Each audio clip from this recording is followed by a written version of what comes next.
The wind moves gently across the desert as if brushing its fingers over the skin of a sleeping world. Somewhere beyond the edge of waking, where thought fades into the rhythm of breath and the mind grows still, you find yourself standing at the threshold of something ancient. The stars are thick tonight, scattered across the Egyptian sky like shards of a forgotten memory. They flicker above the horizon, silent witnesses to thousands of years of stories buried in sand. A hush covers the plateau, not empty, but full of everything once said and now held back. You can almost hear it. A silence so deep it begins to speak, and then you see it, rising from the earth like a thought the planet has not forgotten. Too massive to be merely stone, too perfect to be an accident, too quiet to be a tomb. The Great Pyramid, Khufu's monument, they say. But here under this sky in this hour when time thins and sleep draws near it, feels like something else. It stands not just as a shape, but as a presence, one that watches, one that waits. You move slowly across the sand, your footsteps muffled. The air is cool, not cold. You are not afraid. The desert is a gentle keeper tonight. The moon, nearly full, casts a silver sheen on the pyramid's worn limestone face, and though much of its outer casing is gone, what remains is smooth-sloped, deliberate. You draw closer, and as you do, something stirs, not in the wind, but in you. A memory not quite your own awakening, as if called from sleep by the stones themselves. You're not alone in this moment. Across time, millions have stood where you now stand.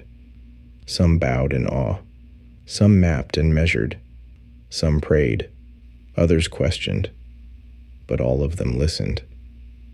Because if you're quiet enough, if the world around you is still, the pyramid begins to whisper. Not in words, not in language, but in alignment, proportion, and shadow, in weight and silence, in the way its edges catch moonlight, like blades of reason. It doesn't speak to convince, but to remind, not to explain, but to invite. What is it inviting you into? That's the question, isn't it? You were told it was a tomb, a place for a king, that its chambers once held the sacred corpse of a divine ruler, resting through eternity in golden splendor. You were told it was a marvel of ancient engineering, built by copper tools, sheer manpower, and years of labor under the Egyptian sun. And yet, here beneath the stars, it feels like more. It feels intentional, not as an end, but as a beginning. You reach out and press your hand to the base of the pyramid, and the stone is cooler than you expect, smooth in places, jagged in others. This is not myth. This is not theory. This is stone, immense, real, unmoving, but not unfeeling. You close your eyes. Somewhere far beneath your feet, chambers sit sealed. Shafts point silently to stars. Walls remember vibrations of forgotten chants. Frequencies no longer heard, but once felt. You are not standing at the edge of death. You are standing at the entrance to a question. The kind of question that waits patiently for the world to quiet down. The kind of question that outlives kings and empires, maps and books, museums and lectures. A question carved not in paper or ink, but in shape and placement, in precision and permanence. And here in the space between your waking mind and the arms of sleep, you begin to ask it, not out loud, not in language, but with your breath, your heartbeat, the stillness behind your eyes. What if the pyramid is not what we think? What if it was never meant to hold the dead, but to awaken the living? What if it doesn't just occupy space, but bends it? What if it isn't a monument to someone, but a message for someone? And what if that someone is you? The sand shifts gently under your feet, as if the desert itself is settling into sleep. The night deepens. The stars pulse softly overhead, and in the silence that stretches out like a veil, the pyramid continues to whisper.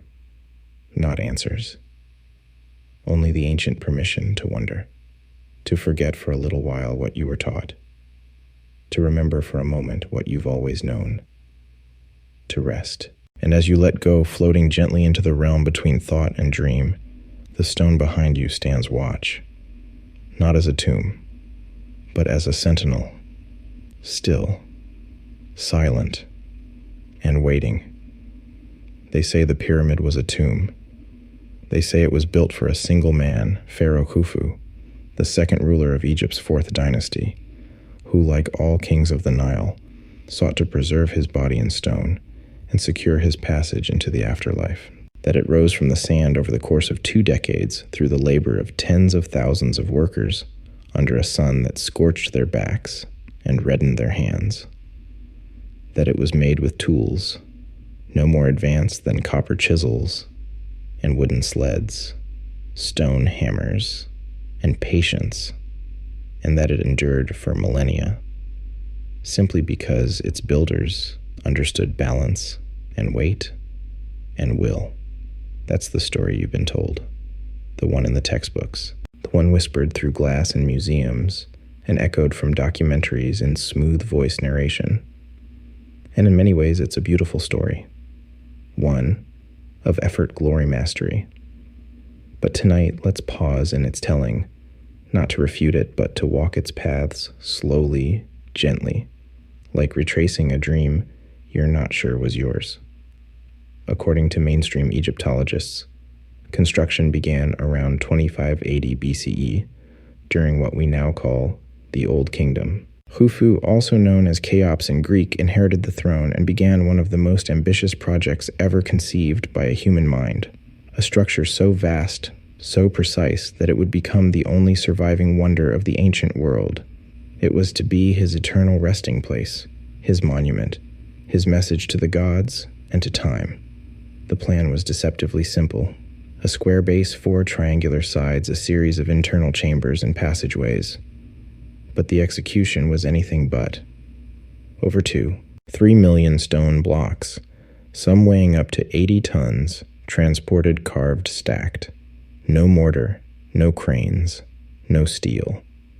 It is said that the blocks were dragged across the desert from nearby quarries, loaded onto barges during the flooding of the Nile, and hauled into place with ramp systems, straight ramps, zigzagging ramps, circular ramps, though no trace of these ramps has ever been found. Still, the theory holds, because what else could explain it? The construction, we're told, employed tens of thousands of workers, not slaves as once assumed, but paid laborers who rotated in shifts working for bread beer and a sense of national glory. Their camps have been unearthed, their bones studied, their tools cataloged. And then there is the tomb itself, or rather the absence of what we'd expect from one. No golden sarcophagus, no grave goods, no hieroglyphs, not even Khufu's body. But the story continues. It says the king was placed in the so-called king's chamber, a granite room deep within the heart of the pyramid, and that the structure around him was sealed to protect his journey to the stars. The shafts that lead from the chamber, narrow, precise, were aligned with specific constellations: Orion, Sirius, the North Star. They were, it said, celestial air vents for the soul. The grand gallery, with its soaring, corbelled ceiling, was perhaps ceremonial, or maybe just a corridor of brilliant engineering. The queen's chamber below, possibly a decoy, or a room for the king's spirit to linger before rising, and the subterranean chamber carved deep into the bedrock far beneath the pyramid's base. That part remains unexplained. Some say it was abandoned mid-construction. Others suggest it was the original burial site. But it is there nonetheless, hollow, rough-hewn, and oddly placed. This is the narrative built on measurements, on drawings, on what has been found, and what has not. It is taught not because it explains everything, but because it explains enough. Enough to function, enough to satisfy, enough to quiet. But it never truly quiets, because even within the story, questions remain, like how the ancient builders achieved such exact orientation within 3/60th of a degree from true north, or how the base of the pyramid is not only square, but level within less than an inch across its entire 13-acre footprint, or why the blocks were fitted so tightly that not even a blade can slip between them despite the lack of mortar, or why, for a man who built the most enduring monument in human history, Khufu left behind so little in the way of personal testimony. No statues, no records. Just a handful of graffiti marks in a hidden relieving chamber discovered by Colonel Howard Weiss. In 1837, red paint on the stone naming Khufu. Some accept this as proof, others call it forgery, but it remains the primary link connecting the pyramid to its supposed owner. Still, the textbooks hold fast. The lectures go on. Because in the end, people prefer a story with edges and narrative that fits. We crave explanations more than we crave mysteries. And yet, the pyramid persists, not as an answer, but as a presence. Not to be solved, but to be experienced. Tonight, we walk the official corridors slowly, respectfully, acknowledging the brilliance of what was built. The vision, the mathematics, the sheer will to move earth and sky into alignment. But the sand is restless beneath the narrative, and the stones, even after 5,000 years, are not done speaking. They murmur between the lines. They hum through the gaps. They ask not to be dismissed, not by books, not by rulers, not by time, for in every truth written in stone, there may live another quieter, older, waiting beneath, waiting for someone perhaps just like you. There is a silence inside the Great Pyramid that does not belong to this world, not the silence of absence or of ruins or of time smoothing over noise. This is a different silence, heavier, intentional, a silence that feels placed like a stone, like a measure, as though someone chose it. Inside other ancient tombs you find noise, not the literal kind, but the noise of life, recorded murals, inscriptions, prayers, spells names. The Valley of the Kings is full of such stories, brightly painted hieroglyphs covering every inch of rock, funerary texts chanting their way through time, the deceased surrounded by gods, creatures' offerings. In those tombs, the dead were surrounded by memory. But here in the Great Pyramid, there is none of that. Step inside, and you enter a space that refuses to tell you who it's for or why it was built. Its walls are blank. Its chambers are still. There is no decoration, no title, no story carved in script. Not a single hieroglyph, not even a symbol. And perhaps that is the strangest detail of all. You see, the ancient Egyptians were not modest with words. They believed writing was magic, that to name something was to give it power, to place it in eternity. Tombs were filled with names and lineages, spells to guide the soul, warnings to ward off intruders. Even the smallest burial chambers of lesser officials bore inscriptions, but the Great Pyramid nothing, only stone. Massive, carefully placed stone. That silence has puzzled scholars for centuries. Why would the most ambitious monument in Egyptian history, the tallest structure on earth for nearly 4,000 years, bear no name, no plea to Osiris, no hymn to Ra, no account of the king's journey through the underworld, no curse for those who enter, no record of triumph, not even the king's face? It's as though the monument does not want to be understood, and yet it compels attention. Some have argued that the inscriptions once existed but were destroyed or looted. But the truth is that no trace has ever been found, no pigment dust, no carving scars, no recesses for inlays. The walls were smooth and silent from the very beginning. Even the king's chamber, that central room of pink granite, where Khufu's sarcophagus now lies empty and scarred, offers no clue, no royal seal, no dedicatory line, just walls that seem to absorb sound-light thought.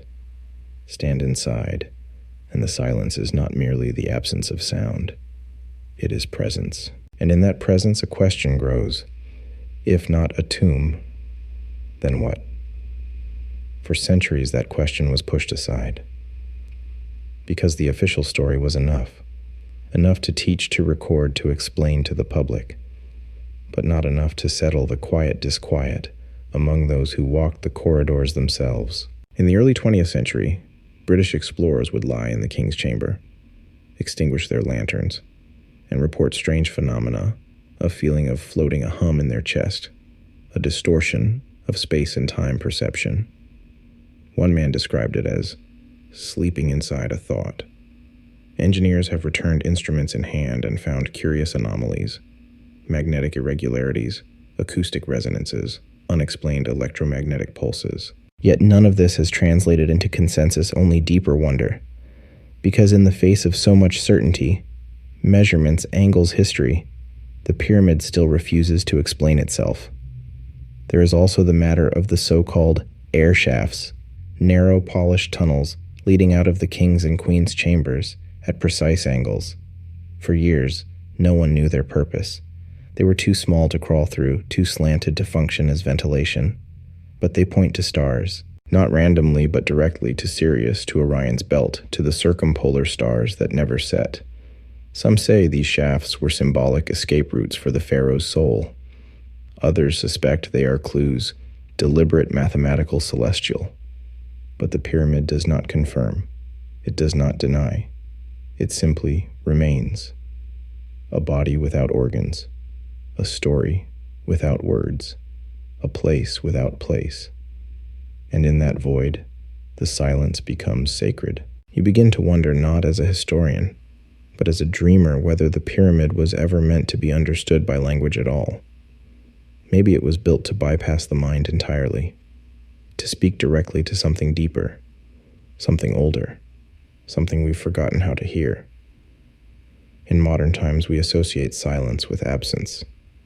But in older traditions, in mystery schools, in sacred geometry, in esoteric knowledge, silence is not absence. It is transmission. It is the medium through which the invisible moves. What if the pyramid was not made to say anything? What if it was made to hold a frequency, a vibration, a memory? Stand long enough in the grand gallery, the long ascending passage that stretches like a spine through the heart of the pyramid, and you feel that frequency. It is not loud. It is not soft. It is simply there waiting to be perceived. Some researchers claim the pyramid was never meant to be visited, that it was built as a sealed container, a resonant device, a still point in a moving world, not to house a body, but to hold an intention, not to memorialize death, but to transmit something. And that transmission cannot be heard in words, only in silence. Tonight, in this space between waking and dream, you step into that silence, not to decode it, not to master it, but to receive it. Let the noise of the world fall away. Let the explanations go dim. Let the well-lit answers and labeled diagrams fade into the sand behind you. Here in the stillness of stone, something speaks, not with meaning, but with presence, not with facts, but with form. And maybe that's what the builders intended. Not a story for the eyes, but a space for the soul. A question too large for language. A whisper too deep for sound. A silence too perfect to be an accident. There are places in Egypt where stone remembers rain, not the kind of brief, hurried rain that darkens the surface and vanishes in steam, but rain that carves, rain that stays, rain that writes its signature in deep vertical channels, in smooth erosion, in curves too soft to have been shaped by desert wind or shifting sand. And nowhere is this memory more profound, more quietly rebellious, than in the body of the Sphinx. At first glance, the great Sphinx of Giza seems inseparable from the pyramids. It lies just southeast of Khafra's pyramid, as though guarding the complex with its great feline body and broken human face. It is carved from the same plateau limestone, drawn from the bedrock shaped where it lay. Unlike the pyramids, it is not assembled but revealed. But the Sphinx carries a different story, or rather a different silence. One etched not in absence but in erosion. Look closely, and you'll notice something strange. The body of the Sphinx, particularly the walls of the enclosure surrounding it, bears deep vertical channels. Not horizontal layers, not sandblasted abrasion, but undulating rounded furrows. They flow like water once flowed. They cut like rain that fell for decades, maybe centuries. And that is the problem. Because Giza is a desert, and has been for thousands of years. According to mainstream archaeology, the Sphinx was built around 2500 BCE during the reign of Pharaoh Khufu's son. That date fits neatly into the established pyramid timeline. It aligns with statues' alignment's dynastic power. But geologist Dr. Robert Schoch, in the early 1990s, saw something the historians did not. He saw water. He argued that the patterns on the Sphinx enclosure walls could not have been caused by mere sand or wind, but by sustained heavy rainfall, the kind of climate that hadn't touched the Giza plateau since at least 7000 BCE, possibly earlier. If true, that would mean the Sphinx is far older than the pyramids, thousands of years older than dynastic Egypt itself, a relic not of recorded history, but of a forgotten chapter. Naturally, the academic world resisted. It had to. To accept the Sphinx's erosion as evidence of extreme antiquity would be to unravel Egyptology itself, to suggest that monumental stonework predated pharaohs, hieroglyphs, temples, that before the Nile had gods, before it had names, it had builders. But the evidence remains. The back of the Sphinx enclosure is sheltered, protected from wind and sand. Yet it too is eroded, not smoothed, but gouged, not by dry abrasion, but by torrents. And the Sphinx's body, unlike its head, shows the most damage. Which raises another question. Was the head recarved?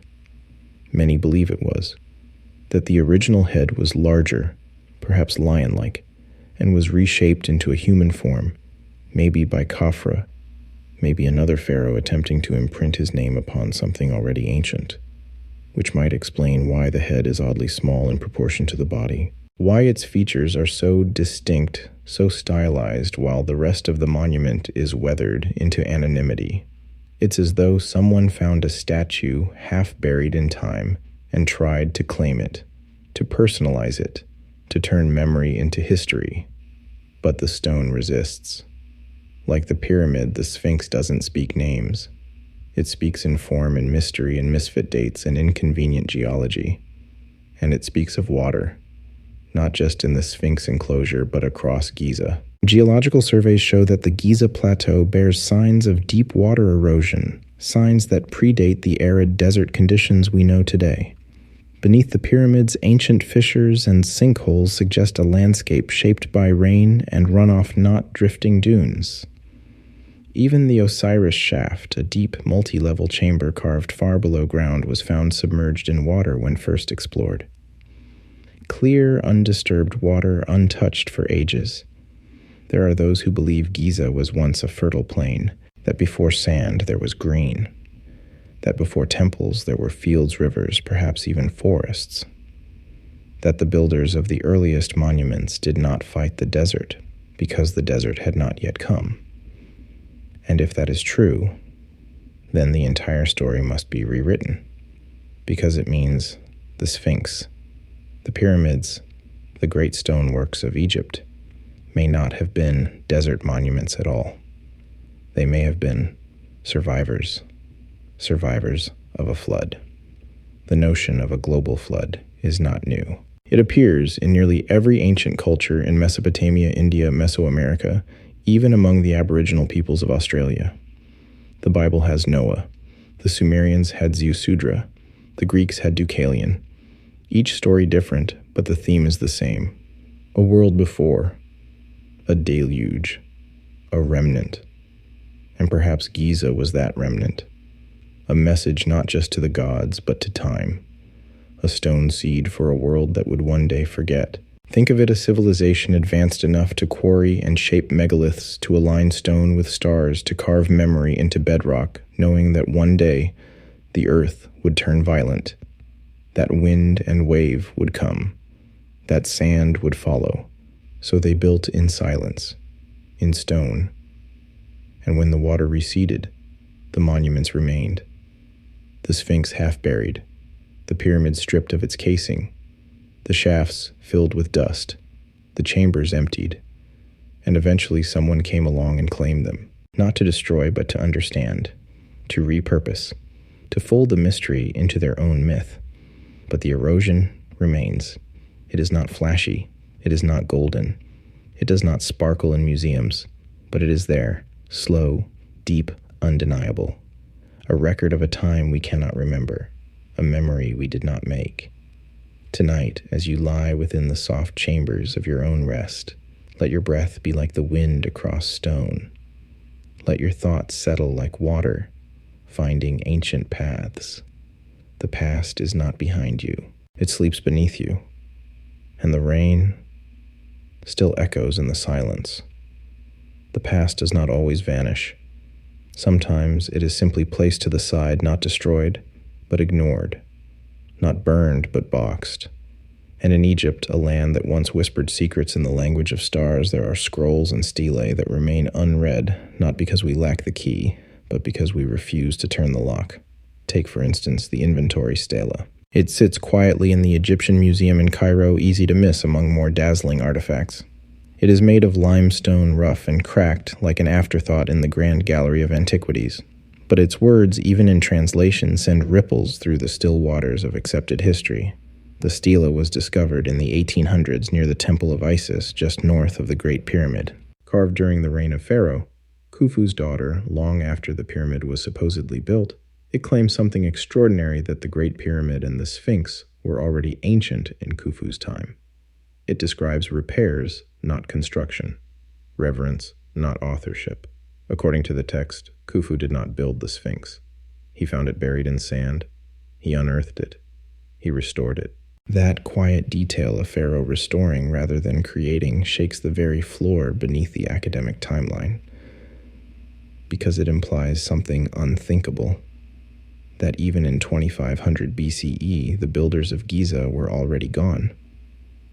The response from mainstream Egyptologists has been swift, predictable, and oddly emotional. The inventory stela is a fake, a pious fraud, a later forgery meant to grant legitimacy to a local cult or claim. They point to linguistic inconsistencies, to the lack of corroborating records, to the stela's unusual tone. But they do not answer its question. They do not ask why someone would bother to forge such humility, why a king's record would lower his greatness instead of inflating it, why it would attribute the greatest architectural wonders of the ancient world to someone else. Then there is the dream stela, carved between the paws of the Sphinx itself. It tells the story of a young prince, Thutmose IV, falling asleep in the shadow of the Sphinx and receiving a vision. In the dream, the Sphinx speaks, calling itself Khepri, the father of the gods, and promises the throne to Thutmose if he clears away the sand that has buried it. Again, the message is subtle. The Sphinx was already buried, forgotten, lost in time. A relic to be uncovered, not a project to be launched. And again, the implication is clear. The Sphinx predates the kings who claimed to restore it. Even the famed Palermo stone, one of the oldest historical records in Egypt, includes mysterious references to divine dynasties. Before the pharaohs, rulers with reigns measured not in decades, but in centuries, even millennia. Figures from the first time, or Zep-Tepi, a mythical golden age, when gods and men walked together. Mainstream scholarship calls this mythology, but mythology has its own kind of memory. A memory that wears the costume of story to survive the crush of centuries. A memory that hides in legend not because it is false, but because it is fragile. There is a quiet unease that runs through Egyptology, a reluctance to look beyond the neat boundaries of dynastic history, a preference for the known, the dated, the cataloged, for what can be photographed and labeled and placed in a glass case. But scrolls are trickier. They whisper. They contradict. They tell stories that do not conform, that do not explain, that do not end. The Temple of Edfu, far to the south of Giza, holds inscriptions said to be based on even older papyri now lost. They speak of a time before time, of primordial islands, where the gods established the first temples, where sacred knowledge was encoded in architecture. The texts describe the creation of mansions of the gods, built according to divine blueprints. Were these myths or memories? And why do they echo so precisely the layout of Giza? where the pyramids mimic the stars, where the Sphinx faces the rising sun with unnatural precision, where the monuments form a map in stone. There are scholars who have tried to follow these whispers, rogue archaeologists, independent researchers, alternative historians. Some are careless, others careful, some wild, others reverent. But all of them listen, where the mainstream turns away. They read the stelae that are set aside. They trace the lines of stories that defy chronology. They ask questions without demanding answers. And perhaps that is the true sin in the eyes of official history, to not only doubt, but to wonder, to consider that knowledge may have been lost, that greatness may have come before us, that civilization may not be a straight line, but a circle, a wave, a breath. Tonight, as you settle into the depth of your rest, let the forgotten scrolls unroll in your imagination. Let the missing pages flutter across your thoughts like wind across stone. Let the names erased from history drift slowly back, syllable by syllable. You are not alone in asking. You are not the first, but you may be among the few willing to listen to what was written and what was quietly set aside. In the modern world, we inscribe our names on everything we build. Towers bear the names of corporations, bridges, the names of dignitaries, schools, the names of donors. Even graffiti in its rebellious scrawl shouts, "I was here. I did this." But at Giza, there are no names. Not on the stones, not on the walls, not in the passages or the shafts or the hidden chambers. No signature carved into the corner of a block. No stonemason's mark. No master architect's glyph. No overseer's boast, not even the anonymous echoes of laborers proud of their craft. Nothing.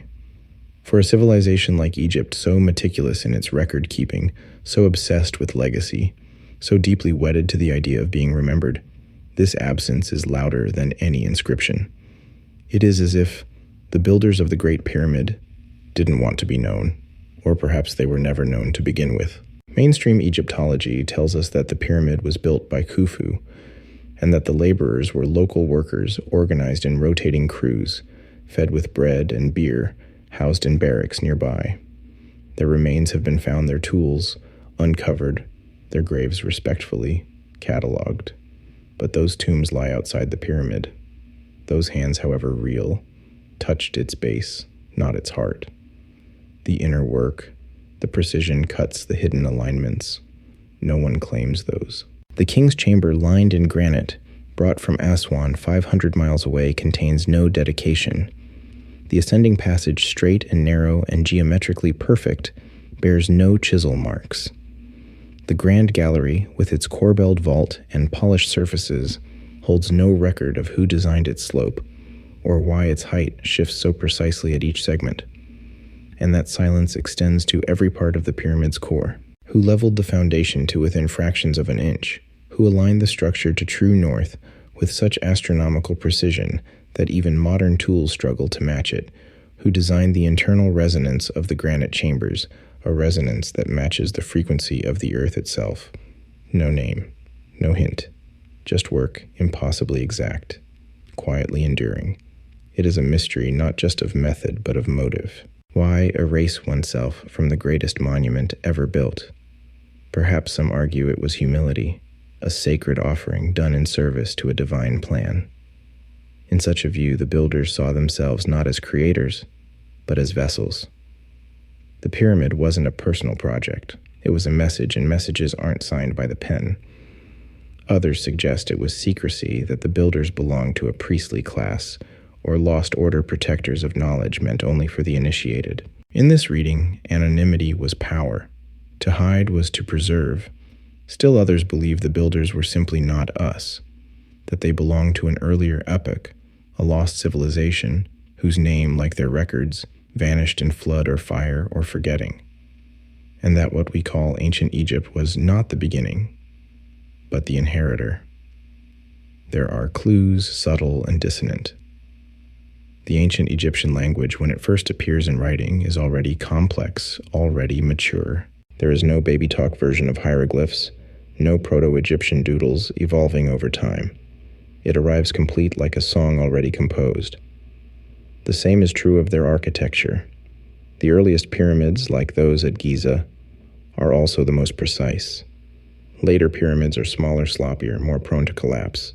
Instead of evolution, we see devolution, not learning, but remembering poorly. This pattern, where the earliest examples of a craft are the most advanced, suggests not invention, but legacy, as if something profound was inherited, misunderstood, and mimicked over time.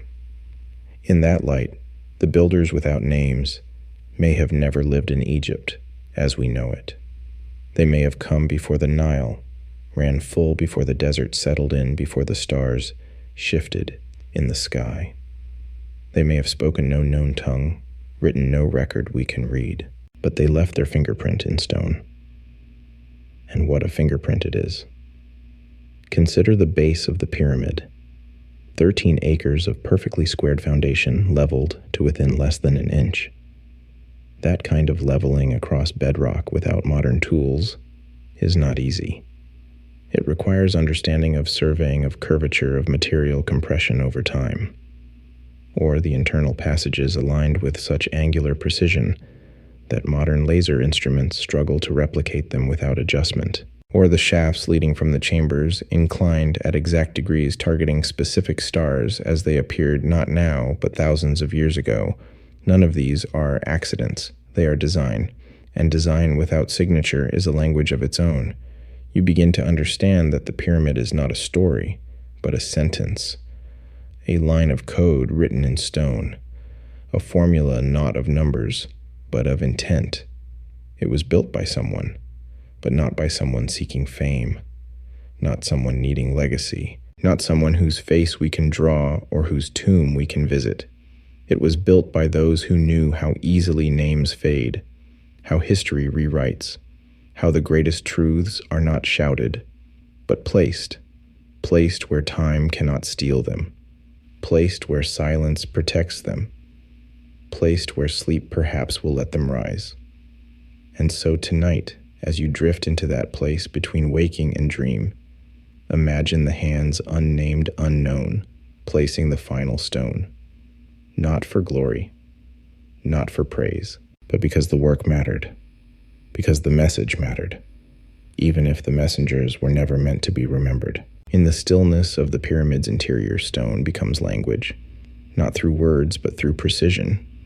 And that precision is unsettling. You can see it in the lines perfectly straight, unwavering, drawn not by hand, but by will. You can feel it in the joins between blocks, so tight, so flawless that even today with blades and lasers we struggle to replicate it. The more you examine the Great Pyramid, the more it ceases to resemble a monument and begins to feel like a machine, a silent machine, a functional geometry, a structure where every angle, every chamber, every corridor seems placed not merely for shape, but for effect. There's a common comfort in assuming that the ancients were wise, yes, but limited, that their tools were stone and copper, their knowledge empirical, their results the fruit of patience and manpower. But at Giza, the lines defy that comfort. Start with the base. The Great Pyramid's 4 sides align almost perfectly to the cardinal directions, true north, south, east, and west, deviating by only 3/60ths of a degree. Not magnetic north, which shifts, but true astronomical north. How to find true north requires the observation of stars, precise, repeated, meticulous, and the application of complex calculations. Today we use telescopes, compasses, GPS. But in 2500 BCE, what was the tool? How did they know? Then there's the shape itself, a pyramid, not of random inclination, but with a slope of 51.84 degrees. Why that number? Because that angle, when applied to a square base, yields a structure that encodes both pi and phi, the mathematical constants of circularity, and the golden ratio. Yes, you heard that correctly. Within the dimensions of the Great Pyramid lies a near-perfect relationship between the circle and the square, between linearity and cycle earth, and sky matter and spirit. The perimeter of the base, when multiplied by 2p and compared to the height, aligns astonishingly close to the circumference of a circle. The golden ratio, 1.618, appears in the proportions between various elements of the structure.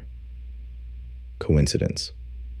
Not likely, because that ratio shows up in nature, in seashells, sunflowers, galaxies, and even in the proportions of the human body. It is a constant of harmony, of growth, of resonance. And here it is, encoded in a monument of stone. Some argue that the appearance of pi and phi is accidental, a mathematical fluke from the chosen angle. But even that explanation demands a level of abstraction, far beyond practical tomb building. You don't arrive at sacred geometry by mistake. You intend it, and then there is the weight.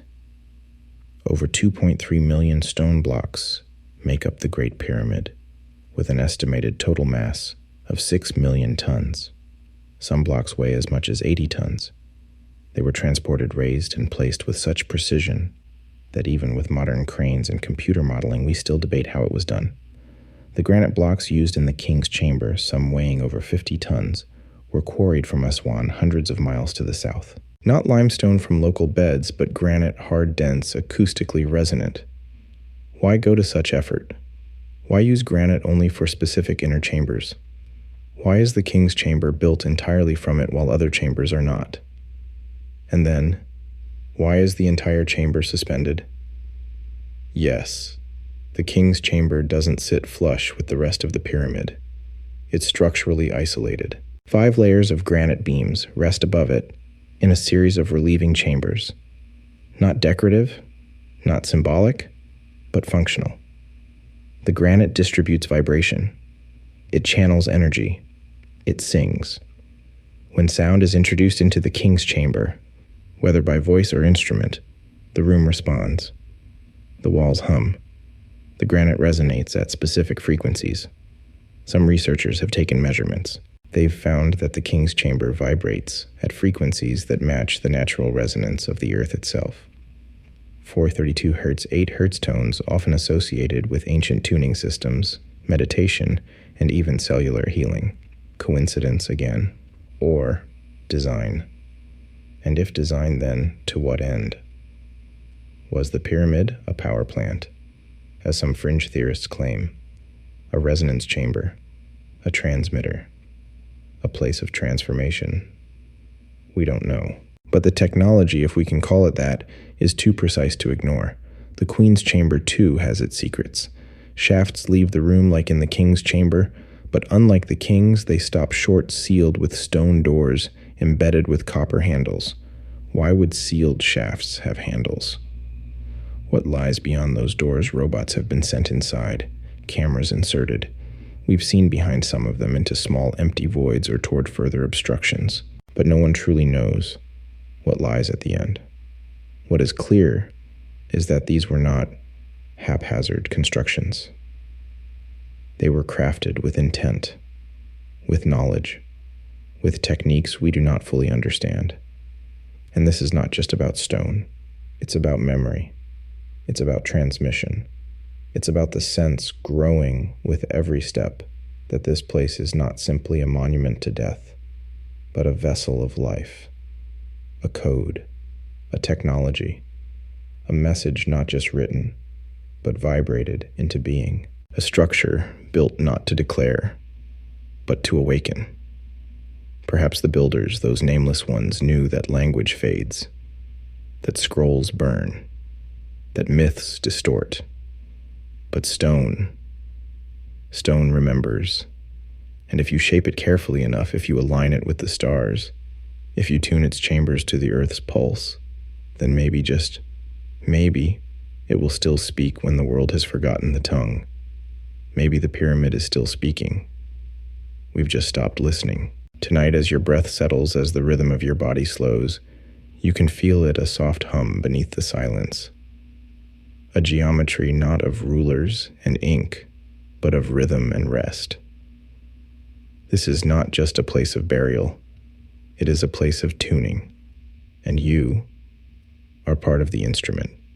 There are places in the world where sound is not merely heard, but felt, where resonance moves through bone, before it reaches the ear, where vibration lingers in the chest, humming beneath the heartbeat, brushing the skin like breath. These are rare spaces, domes, caverns, temples, where architecture becomes an instrument. The King's Chamber is one such place. Deep within the heart of the Great Pyramid, the King's Chamber lies silent. Granite walls, smooth and bare, enclose a rectangular room about 10 by 20 feet. At its center, the so-called sarcophagus, an empty granite box, unadorned, lidless, shaped with exacting precision. It is this chamber more than any other in Egypt that invites questions not of burial, but of sound. There is something strange here, something unspoken, something felt before it is understood. When you speak within the King's Chamber, your voice does not return to you the same. It elongates, echoes bend, tones deepen. A single note can sustain itself far longer than in a normal room. Even footsteps seem to strike with an unusual clarity, like percussion against a vast unseen drum. But it is not merely echo, it is resonance. Researchers who have studied the chamber, acousticians, physicists, musicians, report a series of harmonic frequencies that seem tuned to the human voice. Certain tones activate the space, causing the air to quiver with presence. When sustained, the entire chamber begins to hum as though awakened. The sarcophagus too responds. Strike it gently, and it rings low and clear like a bell. The pitch is not accidental. It matches the room. Together, they create a standing wave, a field of vibration in which sound does not simply move, but accumulates. It lingers. It grows. It becomes. This has led some to suggest that the chamber was designed not for burial, but for transformation. In ancient traditions, sound was sacred. The Hindus spoke of Om, the sound of the universe. The Greeks taught of music of the sphere's planetary bodies, producing inaudible harmonies. In Egypt, the god Thoth was said to speak creation into being, and the priests used specific chants in their rituals to align the soul with the divine. Could the King's Chamber have served a similar function, not as a tomb, but as a resonator, a space in which vibration altered consciousness, opened perception, elevated thought? In modern labs, exposure to specific frequencies has been shown to influence brainwaves, slowing them into meditative, even dreamlike states. Sound can regulate the heart-synchronized hemispheres, even stimulate the release of neurochemicals associated with peace healing and transcendence. And here in a granite chamber, built thousands of years ago, those same frequencies live in stone. But why? Who would build such a room precisely tuned, deeply hidden, and for what purpose? Mainstream archaeology says coincidence, that the room's acoustic properties are accidental, that the choice of granite, the dimensions, the sarcophagus, all just functional decisions. But the deeper you listen, the harder that explanation becomes, because the measurements of the chamber are not random. They encode ratios, not just any ratios, but sacred ones. The room's proportions reflect 2, 1, 3, 2, and 5, 3 intervals that correspond to musical harmonies. The builders knew what they were doing. They knew how sound behaves. And more than that, they knew what sound does to the human body. Some believe the chamber was used for initiation, that a priest or seeker or candidate for kingship would lie inside the sarcophagus and chant or be chanted to, that the resulting resonance would induce visions, insight, a sense of communion with forces beyond. Others go further, suggesting that the pyramid itself is a giant resonator, and the King's Chamber its central node. That the entire structure was built to capture focus and amplify sound not for entertainment but for transformation. And if you stand there even for a moment, you begin to feel it. Your breath slows, your spine tingles, your thoughts soften, not into confusion but into clarity, not into sleep but into something older, something wordless. There is a theory fringe to some, profound to others, that the ancients used sound to move stone. That specific frequencies applied with rhythm and intention could reduce, weight dissolve, resistance, make matter malleable. Tibetan monks still demonstrate the use of gongs and horns to vibrate objects. Indigenous rituals across cultures incorporate drumming, chanting, overtone singing. Even modern science is exploring acoustic levitation, the use of sound waves to suspend matter in midair. Is it so impossible that sound once served as tool as force, that the builders of the pyramid harnessed vibration not just to shape experience, but to shape reality? And what of us? What might happen if we remembered, if we returned, not just to the words of the past, but to its frequencies? Tonight, as you listen, let sound become more than sound. Let this story become vibration. Let the rhythm of your breath align with the pulse of stone. You do not need to understand. You only need to feel.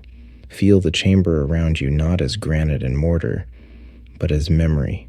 Memory of a time when sound was sacred, when silence was not emptiness, but potential, and when the right note sung by the right soul could open doors not carved by hands. Above ground, the Great Pyramid dominates the landscape, a titan of stone etched against the desert sky.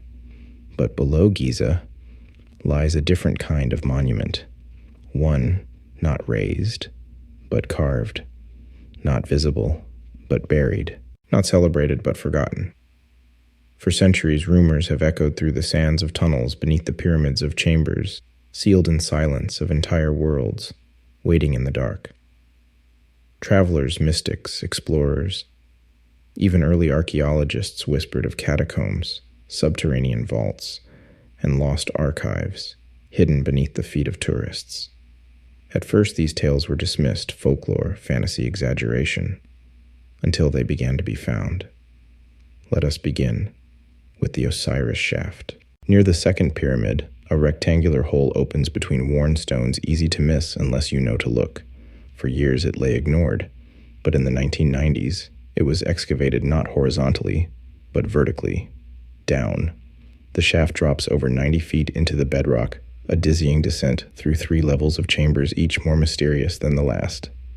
On the first level, debris, dust-broken stones, bits of pottery. The second, empty niches carved into the walls like resting places or altars. The third, water, still dark, undisturbed. At the bottom, submerged in that water, rests a granite sarcophagus, closed, silent, unreadable. Was it ever opened? Was it ever filled? No inscriptions, no markers, no one buried, nothing said. And yet, the effort required to carve this shaft this deep and this straight suggests purpose, precision, knowledge of geology, of structure, of what lay beneath. The shaft is now linked in local lore to Osiris, the god of the underworld, not by accident. The Egyptians believed that to reach rebirth, the soul passed through darkness. Not metaphorical darkness, but actual chambers below. Other passages have been found as well. To the west of the Great Pyramid, beneath the so-called Tomb of the Birds, early explorers mapped a network of tunnels stretching into the bedrock. They found chambers, winding corridors, airless vaults, and then they were sealed. Some by authorities, others by sand. Radar scans, ground-penetrating surveys done by teams both official and independent, have revealed anomalies beneath the plateau. Hollow spaces, rectangular voids, straight lines in stone that nature does not make. There are chambers beneath the Sphinx. This is not theory. It is fact documented by both Egyptian authorities and international scientists. In 1993, a seismic study conducted by Dr. Thomas DeBecky and John Anthony West revealed a rectangular cavity beneath the Sphinx's paws, 10 meters deep, deliberate, empty, or full. No one is allowed to excavate it. No explanation has been given. Why? Why deny entry to a space that could, if empty, confirm the standard narrative? Or if not, rewrite it? And why were so many of these places flooded? The water that collects in the lowest levels is not runoff. It is still ancient. It suggests aquifers or channels, or perhaps even design and understanding of hydrology, of pressure, of balance. The Egyptians were masters of water. Their entire civilization was built around the Nile, the flood, the rhythm of wet and dry. But here beneath the desert, the water remains, untouched. Was it ritual preservation, or merely consequence? Some researchers propose that Giza was once part of a larger complex above and below, functioning as a vast initiatory system, that those who passed through the surface temples would descend into the underworld, experience symbolic death, and rise again through passage and light. They point to similar practices in other ancient cultures, the labyrinthine temples of Crete, the underground cities of Anatolia, the cave systems of the Maya. In each descent was part of awakening. Darkness was not punishment. It was prelude. And so it is with Giza. We focus on the height, on the pyramid's peak, its alignment with stars, its command of the horizon. But perhaps the true secret lies beneath, not in the stone raised, but in the stone removed. Consider the sheer effort, carving downward through bedrock, aligning shafts, creating pressure-equalized spaces, all without modern machinery, all in silence. Why go down?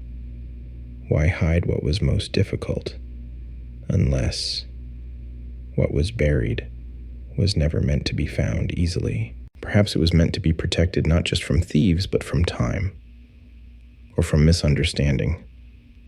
Imagine a library buried beneath the sands, not of scrolls or tablets, but of experience.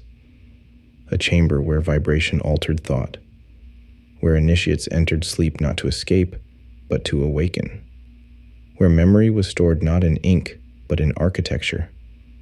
Some even speak of the Hall of Records, a legendary chamber said to lie beneath the Sphinx, containing the wisdom of a lost civilization. Atlantis, Zep, Tepi, the first time. Legends, yes, but persistent ones. Edgar Cayce, the American sleeping prophet, predicted in the 1930s that a record chamber would be discovered beneath the Sphinx, one that would bridge ancient Egypt with a forgotten age. Decades later, technology began to whisper the same, but the doors remain closed. Not broken, not collapsed. Closed, as if waiting. And so tonight, let your breath descend. Let your body sink through the layers of your own consciousness, like the shaft through stone. Let each level be quieter than the last. Let the water at the bottom be still. You are not falling. You are returning to a place beneath the noise, beneath the names, where only memory speaks, and where silence listens. There's something deeply human about wanting to open doors, even when they are sealed, even when we don't know what lies behind them, maybe especially then. And in the Great Pyramid, there are doors, not grand gates, not threshold arches, but small, secret, deeply buried doors that have never been opened, not by tomb raiders, not by archaeologists, not by time.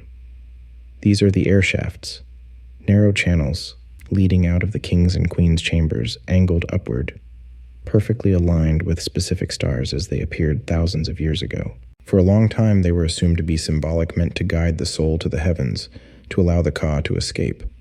But when explorers sent robots inside, the story changed. In 1993, a small wheeled robot named Upuat-2, meaning opener of the ways, was inserted into one of the shafts leading from the queen's chamber. It crawled through the narrow stone passage meters at a time, its camera blinking in the dark. Then it stopped. Ahead, the shaft was blocked by a small limestone slab, not crumbled but intact, fitted, deliberate, with 2 copper pins set vertically into the stone like handles. A door, one that no one had ever seen before, and behind that door, only silence. Speculation bloomed. Was it a false wall? A plug? A seal? What might lie beyond? A hidden chamber? A relic? A record? In 2002, another robot, this time more advanced, equipped with a drill and a snake-like camera, returned to that shaft. It pierced the limestone door, slid the camera through the hole, and found another stone wall behind it, another block, Another silence. But now, closer. So close it hummed. Then came Jadi, a third robot named after a magician from Khufu's court. It was designed with greater sensitivity, able to scan and navigate more precisely. When it entered the shaft, it brought back new details. The copper handles were not ornamental. They were affixed with loops. The slab itself had smooth tooling. Behind it, the next chamber was not rough, but polished, as if it too was meant to be seen, or entered. And yet, it never has been. The shafts leading from the king's chamber, longer and more inclined, have been explored as well. One opens to the outside, the other does not. Another door, another pause, and through it all the question persists. Why build a door that no one was meant to open, unless it wasn't for us, unless it was for someone else? Perhaps these are not tombs, but triggers, mechanisms set in place not to protect the dead, but to awaken the living, not coffins, but clocks. In many ancient traditions, knowledge is not given all at once. It is hidden in layers, a key within a key, a secret only when the student is ready. The pyramid seems built on this principle. Each passage leads to another. Each shaft breaks the pattern just slightly enough to suggest intelligence, adaptation, thought. And these doors, they hold, but not forever. Some believe the copper pins serve as conductors, not handles, that they might have once carried electrical current, or triggered a mechanism, or responded to vibration. The shafts themselves could have served as channels of energy, of air, of sound. Modern engineers struggle to explain how, with tools of stone and copper, such precise angles were achieved. Narrow tunnels at 30-40-degree inclines, cutting through limestone, curving slightly, maintaining alignment with stars now shifted by precession. One error and the shaft would miss its mark. And yet, they did not miss. They point directly, deliberately to Sirius, to Orion's belt, to Thuban, the ancient pole star. Was this coincidence or calibration? And what if these channels were more than symbolic? What if they were functional? Some propose that the pyramid operated like a resonator, that energy or sound introduced in the king's chamber would travel through the shafts, activating or aligning different elements. The doors could be part of this tuning stone's pressure seals, harmonic gates, like valves in a great sleeping machine. Still others believe the doors were literal, that they conceal rooms, yet unknown repositories, libraries, healing chambers, or even escape routes for those who built the pyramid, not as a monument to death, but as protection from something else. A flood, a fire, a forgetting. Whatever the case, the secrecy is palpable. To this day, access to the shafts is tightly controlled. Some doors have not been revisited since their discovery. Others remain unexplored entirely, and when requests are made to send better robots to scan further to open the answers, come slowly, vaguely, politely resistant. It is as if the pyramid itself wishes to remain quiet. And maybe it should. Maybe some questions are best asked softly. Maybe some doors open not with tools, but with time, or reverence, or readiness. Tonight, as you breathe, picture those shafts narrow, sloping, dark. Picture the limestone slab untouched by sun or hand for thousands of years. Picture the copper pins now green with age still waiting. And imagine that somewhere in you a similar door exists, closed, silent, not forgotten, but paused. Behind it, not a chamber, but a memory, waiting. Not all silence is architectural. Some is made of ash, some is shaped by fire, and some by the hands that decide what is allowed to survive. There is a story quiet, fragmented, and almost lost about a scroll, a Coptic scroll found in the early 1900s in a crumbling monastery in the Egyptian desert. The monastery itself was ordinary, one of many built during the early centuries of Christianity, when ancient temples were being repurposed, scriptures recopied, and forgotten gods buried under the weight of new belief. The scroll was not in a library. It was hidden, tucked behind a stone niche, wrapped in cloth and sealed in wax. The monk who found it could not read its symbols. It was not Greek, not Latin. It was written in something older, a late form of Demotic, some said, or a synthesis of pre-Coptic scripts. It was handed to a visiting priest, then passed again to a scholar, then to a small academic collection in Cairo. And there, it vanished. No copy, no photo, no translation, only a line in a dusty inventory list fragmentary scroll. Illegible, possibly heretical. Years later, a fire swept through that wing of the archive. The scroll, if it still existed, was gone, but fragments of its content, recalled by those who glimpsed it, whispered strange things.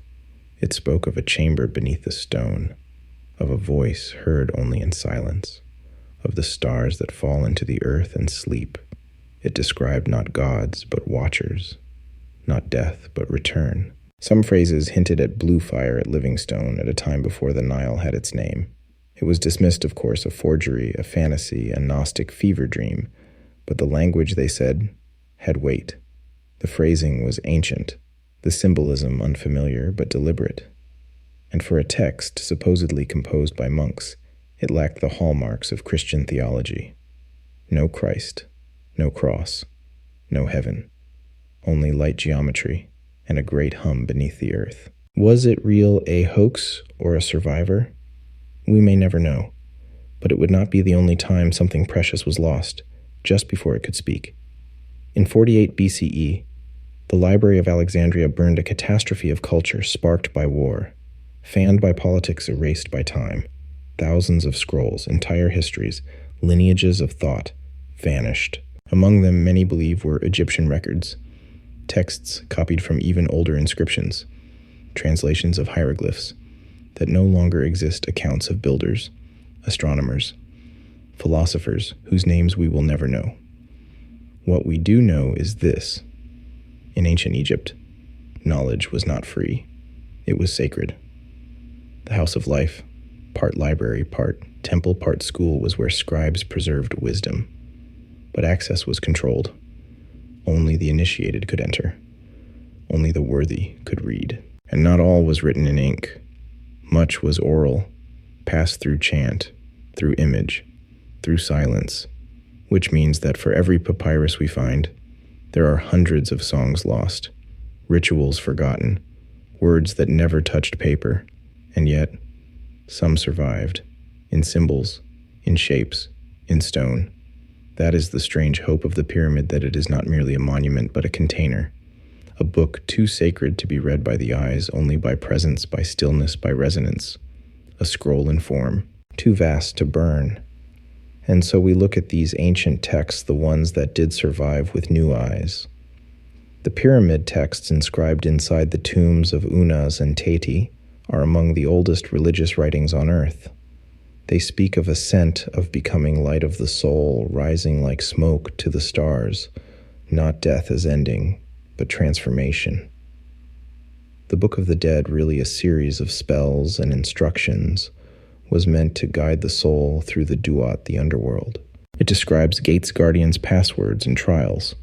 But some scholars have noted the geography of the duat sounds suspiciously like actual architecture, tunnels, chambers, shafts.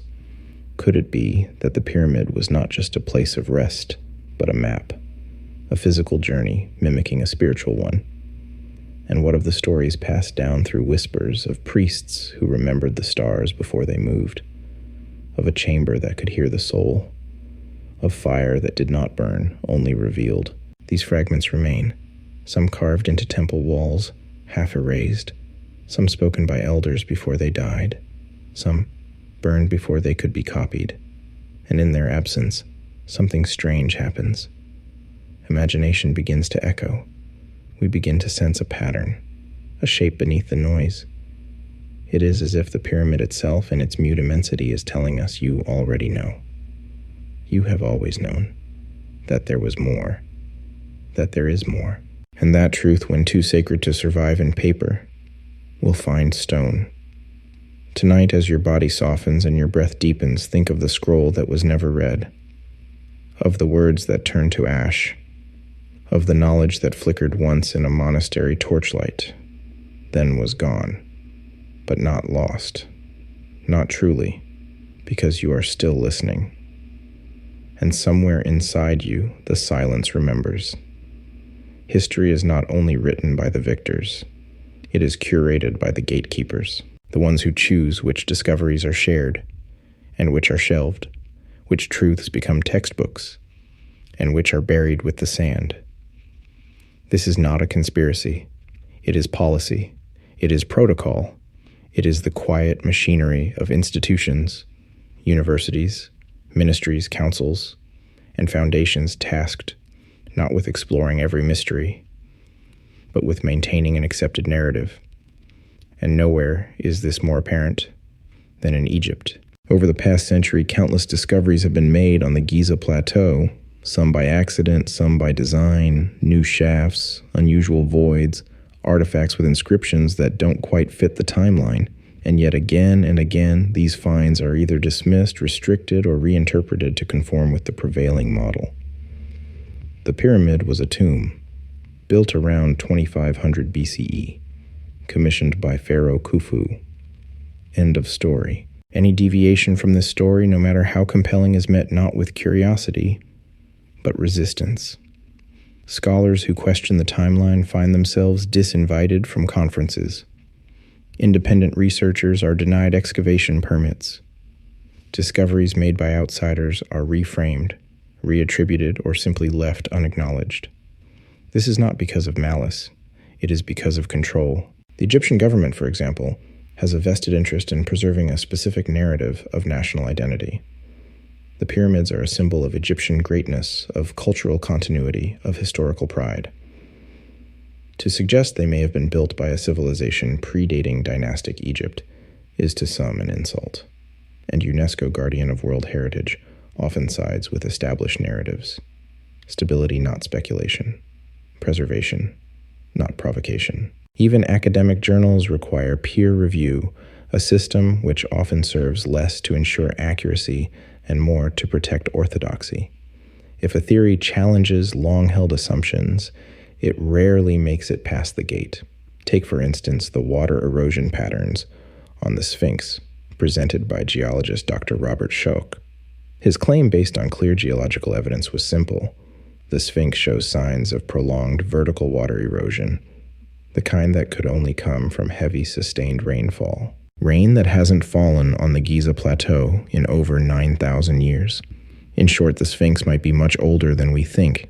His evidence was solid, his methods respected, and yet he was mocked, sidelined, labeled as fringe. Why? Because if the Sphinx is older than 2500 BCE, then so is the civilization that carved it, and that cannot be allowed. Other examples exist. The inventory. Stela, a granite slab found near the pyramids, mentions that Khufu repaired the Sphinx, not built it, that the monument existed long before him. Egyptologists call it a later forgery, even though it was found in context with clear signs of antiquity. Why discredit it? Because it conflicts with the timeline. Even the sealed shafts and unopened doors we've discussed are under lock and key, controlled by the Supreme Council of Antiquities. No one, not even Egyptian scholars, can explore them without express permission, and permission is rarely given. There are even accounts, unverifiable, of course, of discoveries, quickly hidden skeletons found in strange places, artifacts removed under cover of night inscriptions, photographed once, then lost. Is this all a grand cover-up? No. It's something subtler. It is the fear of what happens when stories change. Because stories, national, cultural, scientific, are not just facts. They are foundations. And when you challenge a foundation, the whole structure trembles. And so the response is simple: preserve the foundation. Suppress the tremor. Silence the question. But silence is not the same as truth. And truth, like water, finds a way. It seeps through stone. It echoes through chambers. It waits. And it whispers in the minds of the curious, the seekers, the ones who listen not to what is said, but to what is withheld. You might ask, why does it matter if the pyramid was a tomb or not? If Khufu built it or inherited it? If the Sphinx is 4,000 years old or 12,000, what changes? And the answer is everything. Because if one truth has been withheld, how many others? If one door remains closed, how many more are hidden? And if the story we've been told is only part of the whole, then what story have we missed tonight as your eyes grow heavy and your breath finds rhythm? Think of the unseen editors of history. Think of the scrolls never translated, the chambers never entered the data that didn't fit. Think of the pyramids not just as monuments of stone, but as questions still unanswered, not by accident, but by design. And know this: the silence is not final. It is waiting for the right voice, perhaps yours. A monument speaks in stone, but it remembers in silence. What if the Great Pyramid was not simply a structure, nor a tomb, nor even a temple? What if it was a message, a container, a vault, not for gold or bodies or treasure, but for knowledge? Knowledge encoded not in words but in ratios, not in language but in geometry, not in ink but in angles and alignment.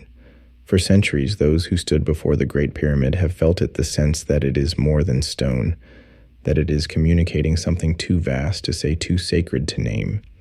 So they began to measure the height, the base, the slope of the sides, the angle of the corners, the width of the chambers, the distance between the stars and the shafts, again and again. And the more they measured, the stranger it became.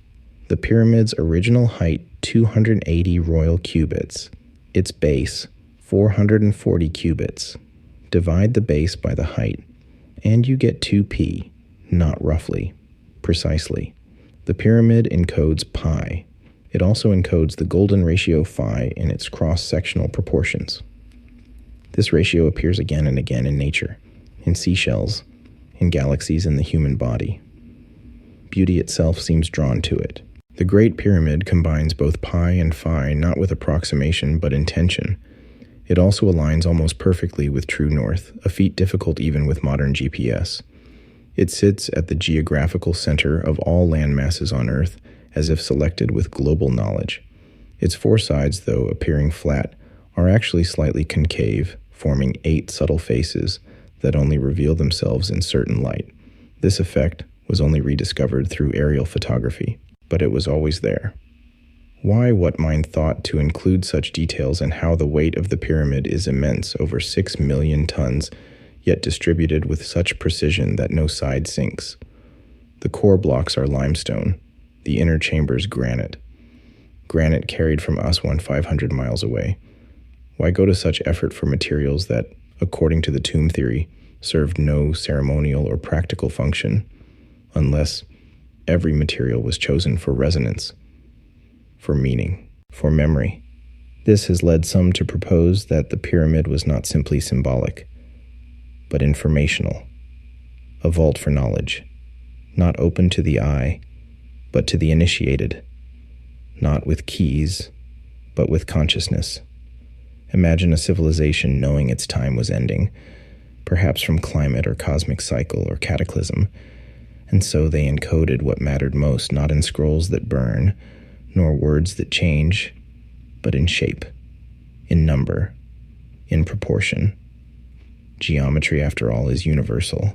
2 + 2 is 4 in every language. The ratio of a circle's circumference to its diameter is constant, whether spoken by Sumerian scholar or star. And so perhaps the pyramid was meant to endure beyond translation, to survive, even when memory did not. The angles of the pyramid reflect Earth's axial tilt. Its dimensions encode the planet's circumference, the speed of light, when expressed in meters, the distances to the moon and the sun. Too many correlations to dismiss as coincidence, unless coincidence has its own language. There are those who believe that the pyramid was built not for us, but for those who would come after, that it is a kind of beacon, a signal, a structure that says, "We were here, we knew, and we left this for you." What kind of data would be worthy of such a vault? Perhaps the origins of man, the cycles of catastrophe, the secret to sound or resonance or healing. Perhaps a map not of land, but of consciousness. Some even suggest the pyramid encodes higher mathematics, not just arithmetic, but harmonics, cosmology, quantum truths expressed through form. That it acts like a resonant chamber for the planet itself, syncing Earth's frequency with cosmic rhythm. It sounds fantastical. But step inside and listen to the way the king's chamber hums, to the way breath stretches in the narrow passages, to the stillness that feels not empty, but waiting. It is not just what is present, but what is absent that makes the pyramid strange. No decorations, no hieroglyphs, no grand murals, no gods carved in relief, no stories chiseled in stone as in other tombs. Just geometry. As if words would be too fragile for what was meant to last. As if the pyramid was not to be read, but to be felt, to be stood within, dreamt within, heard with more than ears. This is not a new idea. Plato spoke of sacred geometry of forms that connect the physical and metaphysical. Pythagoras taught that numbers had soul. The builders of Gothic cathedrals encoded proportions with divine intention. Why would the ancients of Egypt, more advanced than we care to admit, do any less? Tonight, as your mind softens and the world around you quiets, imagine walking through such a vault. Not with eyes open, but in dream. Not with a map, but with a memory that isn't yours, and yet feels familiar. Each stone a word, each measurement a phrase, each ratio a line of poetry, written not in ink, but in light. You do not need to understand, only to feel that something was left behind. Not to control, not to command, but to remember, and perhaps to awaken. Long before telescopes, before satellites and observatories, before the names Orion or Sirius ever crossed human lips, we looked up, and the stars looked back. They were not distant then. They were companions, calendars, gods, questions, promises. The night sky was not above. It was around. It was a dome close and breathing, stitched with points of meaning. The ancients studied the sky not out of curiosity, but necessity. The stars told them when to plant, when to sail, when to mourn, when to pray. And in Egypt, perhaps more than anywhere, they built those stars into stone. The Great Pyramid is not only a structure of the earth, it is a monument to the sky. Its entire layout, its alignments, its angles, its very orientation point, not just to the cardinal directions, but to the cosmos. Let us begin with Orion. 3 stars, Al-Nitak, Al-Nilam, and Mintaka, the belt of Orion. In the sky, they form a short diagonal 2 bright stars, aligned and one slightly offset. So too do the 3 pyramids of Giza, Khufu, Khafre, Menkaure, built in size and angle to mirror Orion's belt just as it appeared in the sky, not today, but around 10,500 BCE. That alignment, confirmed by astronomers and researchers, is precise and intentional, not symbolic, not accidental, mathematical. It suggests that the builders of Giza not only studied the sky, they understood its drift. They understood precession. Precession is the slow wobble of the Earth's axis, a cycle that takes roughly 26,000 years. It causes the stars to shift their positions in the sky over millennia, a phenomenon so gradual that it would take centuries of observation to notice. And yet, they knew. They knew where Orion would rise. They knew the exact date it would sit in perfect alignment, and they built for that moment. Why? What was so important about 10,500 BCE? Why encode a date, a sky from a time even older than dynastic Egypt, unless that's when it began? Unless the pyramid was not a memory, but a marker, a fixed point in the river of time. Orion was not the only celestial guest. The southern shaft of the king's chamber points directly to Al-Nitak, the leftmost star of Orion's belt. The northern shaft points to Thuban, the ancient pole star during the pyramid's supposed construction. Meanwhile, the queen's chamber shafts align with Sirius, the brightest star in the sky, sacred to the goddess Isis, and with Kochab and Ursa Minor. Each star tied to myth, each myth tied to ritual, each ritual tied to return. The Egyptians believed that the soul ascended to the stars not metaphorically but literally. The duat, their underworld, was a mirror of the sky. The journey after death was mapped among constellations. To become immortal, one had to become a star. The pyramid then was not a tomb. It was a launch, a ladder, a gate. And still, there is more. Consider the shafts again, narrow, hidden, sealed. They do not serve ventilation. Their construction was difficult. Their angles precise, their stars now moved on. But once, they aimed. Perfectly. At the moment of alignment, light from Orion or Sirius may have entered the chamber, striking stone, igniting ritual, waking memory. And then the sky moved on, and the chamber went dark. Like a clock, the pyramid ticks only once, until the stars return, which by the slow wheel of procession, they will.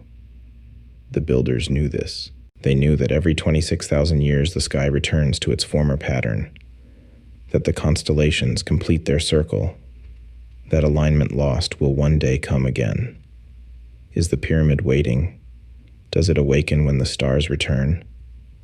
And we who do not track the sky as our ancestors did, would we even notice? In temples across Egypt, star charts were carved in ceilings. In Dendera, the famous zodiac, appears a sky frozen in time. At Nabta Playa, a megalithic calendar predates Stonehenge, aligned to the rising of Sirius. Again and again, they looked up and built down, into the ground, into permanence. But why? Why this obsession with the stars? Because the stars were not decoration. They were origin. In Egyptian mythology, Isis came from Sirius. Osiris became Orion. The Milky Way was the celestial Nile. Their gods were not imagined. They were remembered. And perhaps that memory was not only spiritual. Perhaps it was ancestral. Some believe, and it is only belief, that the builders of the pyramid were not looking to the stars for worship, but for home. That our origin lies not in apes and dust, but in light and return. That the pyramid was a beacon not for us to remember who we are, but for those who sent us to find that we still remember. It is a beautiful idea, and a terrifying one. Tonight, as the stars wheel above and your breath becomes slower, picture the shafts rising through stone. Picture Orion distant but watching. Picture the pyramid patient, silent, a stone mirror to the night. You are not apart from it. You are part of it, a constellation of thought breathing in rhythm with the dark. And somewhere in you, a star is waiting to be remembered. Somewhere between memory and myth, there is a name we cannot forget. Atlantis. It drifts like mist between history and fable, not quite solid, not quite dismissed. We hear it and feel something stir, not certainty but recognition. A whisper that says you've heard this before. Plato spoke of it first, or at least wrote it down.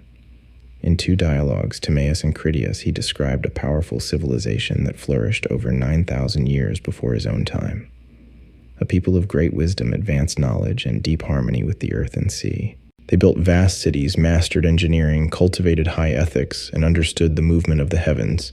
And then they fell, not slowly, suddenly. In a single day and night, Atlantis was lost, swallowed by the sea. Some say it was metaphor, a philosophical cautionary tale about pride and decay. But Plato was precise. He named dates, distances, even measurements. He described a concentric city with canals, temples of orichalcum, and rituals that echo ancient Egypt. And then he stopped. Mid-sentence, the dialogue cuts off, unfinished, as if something interrupted the telling. Or perhaps someone. The Greeks claimed they heard the story from the Egyptians, that Solon, the great Athenian statesman, visited the priests of Sais and was told of Atlantis as a real place, a real history. The Egyptians remembered, they said, because their records survived the floods. The Greeks forgot, because they had lost everything. Does that not sound familiar? A great civilization, a flood, a remembering through stone. Now return to Giza, a civilization with no prelude, monuments with no clear builder, a pyramid that mirrors the stars of a forgotten sky. The similarities with Plato's Atlantis are quiet but unsettling. Both speak of a golden age not technological, but harmonic, a time when knowledge, nature, and spirit were aligned, when architecture resonated with the heavens, when symbols were not metaphors but mechanisms. Both speak of sudden ruin, not from war but from imbalance, not from external threat but internal collapse. Both were built near water. Both understood the stars. Both left behind only fragments. What if Atlantis was not a city but an epoch, a chapter in human history we have overwritten? And the pyramid is its footnote, not a tomb but a time capsule, a reminder not of death but of before. In recent decades, explorers have discovered sites that seem to echo the Atlantis myth. Göbekli Tepe, buried deliberately 11,600 years ago, covered with megalithic T-pillars carved with strange animals and symbols. The Yonaguni Monument, submerged off the coast of Japan, with steps, platforms, and corridors that resemble architecture more than nature. The Bimini Road off the Bahamas, where stone blocks form a linear pathway beneath the sea. The sunken cities off the coast of India near Dwarka. These places feel like echoes, broken reflections of something older, perhaps global. And Egypt, dry and seemingly untouched, may be the last whisper, a peak above the flood, a lighthouse that remained while others drowned. The pyramid then becomes more than mystery.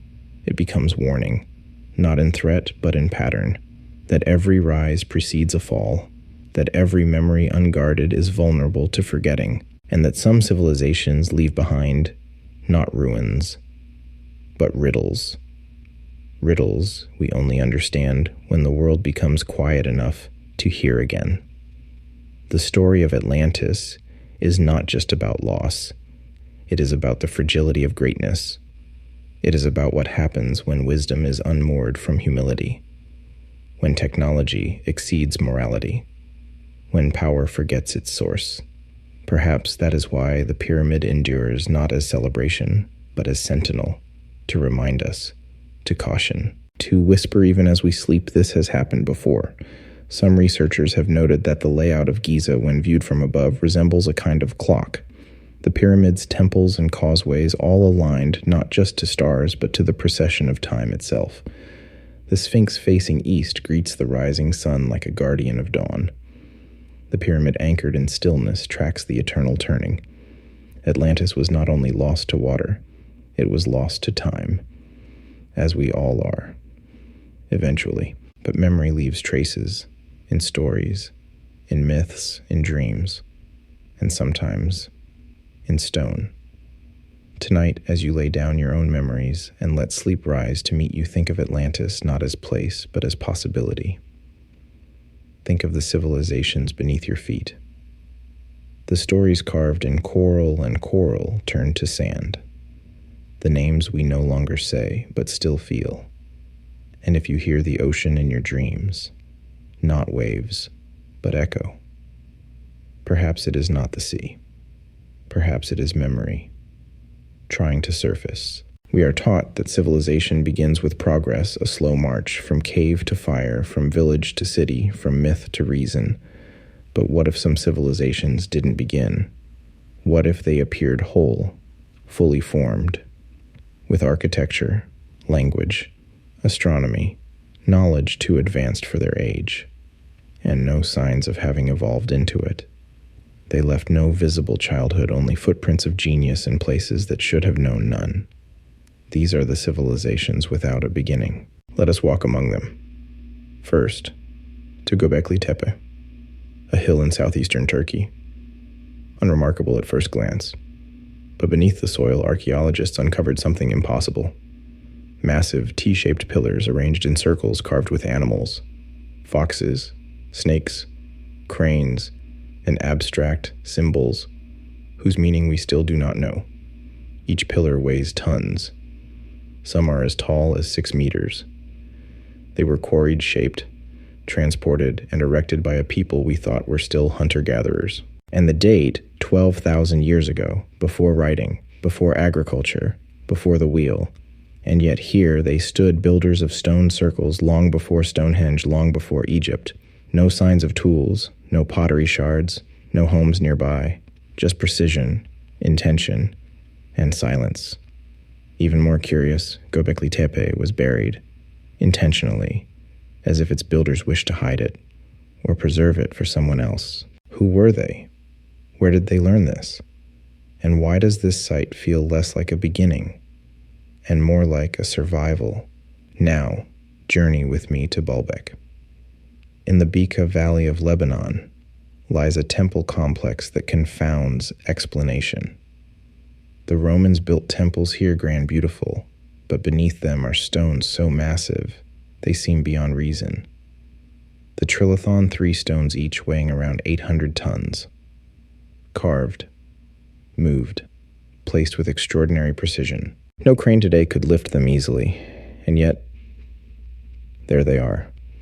Some believe they were placed by an older culture long before the Romans.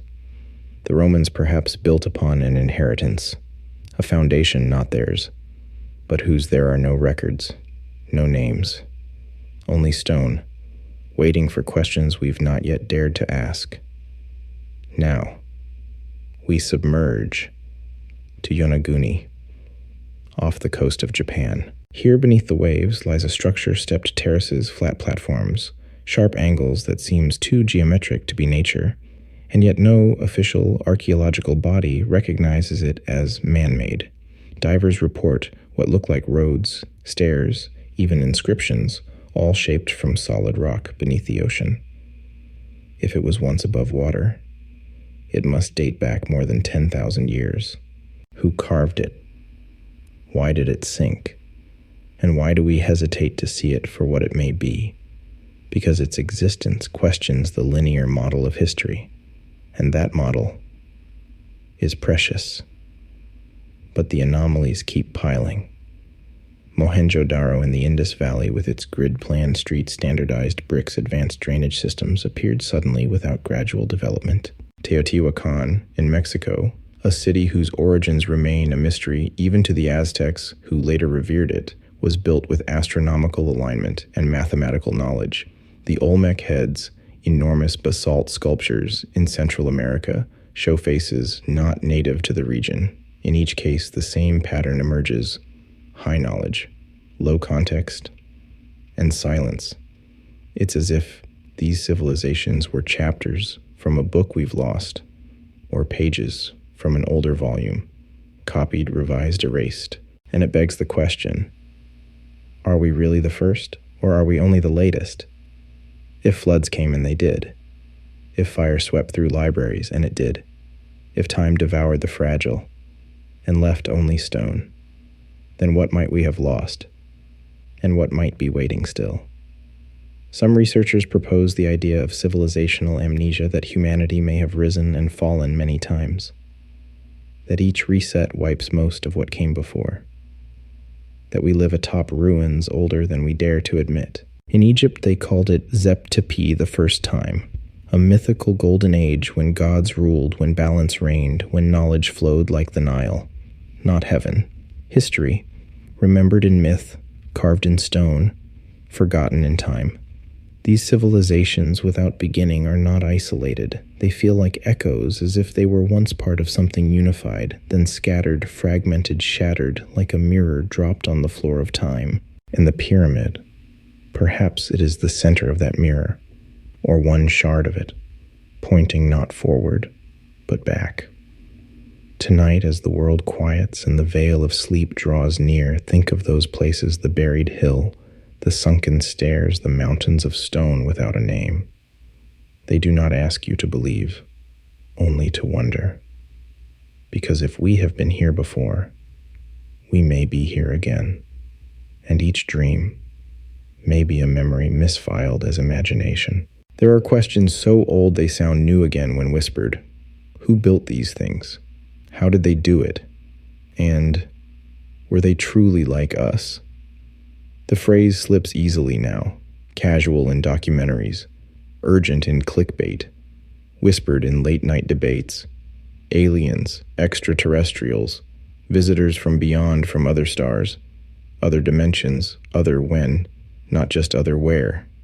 It sounds like science fiction, but perhaps it's something older, an ancient possibility.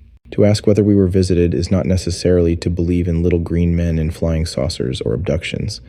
It is to acknowledge that some things, great things, seem beyond explanation even now. When we walk the silent halls of the Great Pyramid, when we trace the perfect joints of the stone at Pumapunku, when we study star alignments carved into temples long before telescopes, a part of us wonders, how, why? And sometimes, who? Because what's missing isn't only understanding. It's fingerprints, no names, no stories, no clear tools, just the result, just the monument. It's as if something or someone arrived, built, and left without explanation. Some call this theory ancient astronaut hypothesis, not as assertion, but as speculation, that perhaps long ago a non-human intelligence made contact not to invade, but to plant, to leave knowledge, to nudge evolution, to accelerate. Not gods, not devils, but gardeners, teachers, watchers. In ancient texts from all over the world, the myths repeat beings from the sky, bright ones, star people, winged ones, sons of the gods, giants, serpents from the heavens. They descend, they give gifts, they teach language, law, agriculture, astronomy, and then they vanish. The Dogon tribe of Mali, for example, have long held detailed astronomical knowledge, particularly about Sirius B, a star invisible to the naked eye, and only confirmed by modern telescopes in the 20th century. They claimed their ancestors were taught by beings from Sirius. Coincidence, cultural metaphor? Perhaps, but these patterns span the globe.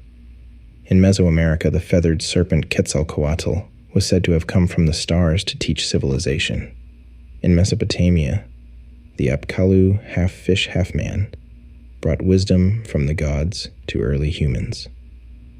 In India, the Vimanas flew the skies armed with celestial weapons and ancient technology. In Egypt, Thoth, the god of writing and knowledge, came from the heavens to bring structure to chaos.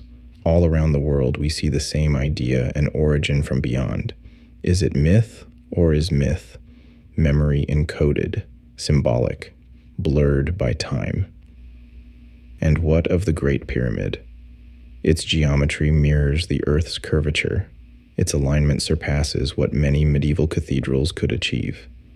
Its inner chambers cut from granite hold acoustic properties that still confound engineers. It seems built not only for the body, but for frequency, resonance, energy. Some believe it was not just a monument, but a machine. Not a machine in the industrial sense, no gears, no wires, but in the vibrational sense.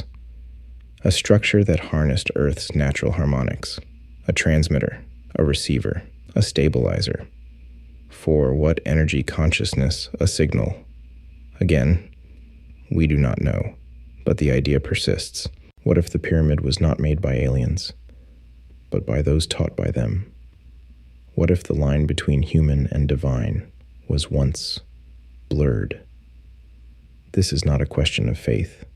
It is a question of legacy. Who left this for us? And why do we find ourselves returning to it again and again, even when the answers elude us? Because something in the pattern draws us. The triangle, the eye, the echo. Modern science searches the stars for signs of life. Radio signals drifting across space. But perhaps we have already received one etched not in the sky but on Earth. Not with sound, but with silence. What if the Great Pyramid is not a monument of the past? What if it is a beacon for the future? Waiting for those who know how to listen. Waiting for the sky to return. Tonight, as you breathe deeper, as your body begins to let go, imagine the stars above Giza, not empty, but watching. Imagine a hand not human, placing the final stone, not as ruler, but as reminder. We are not alone. Perhaps we never were. And if we ever forget, the stone will remember. There are messages written to be read, and there are messages written to wait. The pyramid does not speak in sentences. It has no title, no preface, no ink, and yet it speaks.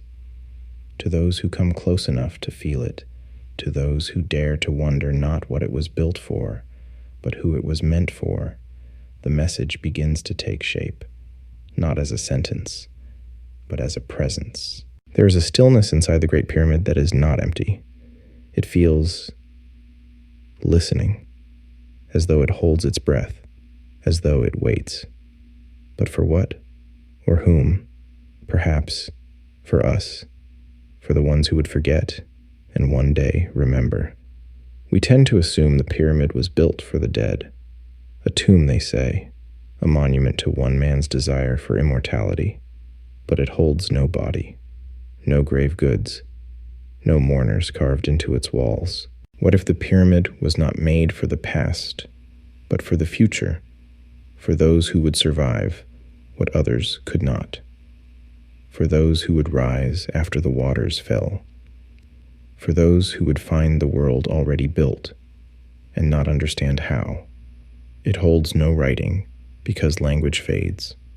It holds no map because the land changes, but geometry, proportion, these do not age. They are eternal. The pyramid may be the oldest time capsule ever constructed, not for trinkets, not for trophies, but for truths, encoded in ratios, distilled in stone, waiting. There is a theory, quiet, reverent, that the builders knew their time was ending, that some great event loomed, that they would not survive, but their knowledge might. And so they built the pyramid, not as a monument to themselves, but as a gift to the ones who would come after. A warning, a guide, a whisper in the dark. If you found this, then we are gone. But not all is lost. Inside the structure are clues not only to mathematics and astronomy, but to energy resonance, and perhaps consciousness itself. The king's chamber vibrates at a frequency that matches the earth's natural rhythm. The stone responds to voice, to tone, to breath. It is not passive.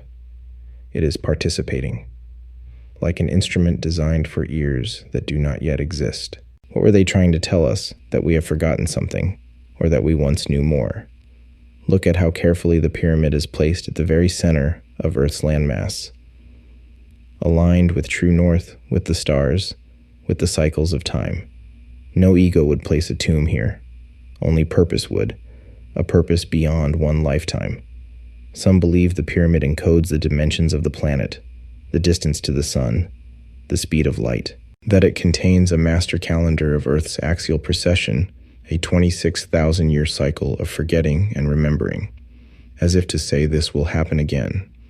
And when it does, remember this. It is not hard to imagine a world ending. We've seen it in fragments. Pompeii drowned cities, charred scrolls, languages that vanish without a sound. If our own world ended tomorrow, what would survive? Plastic, steel, silicon? Not likely. But stone remembers. And so they left us stone. But not just any stone. A pyramid. A shape that gathers channels, focuses.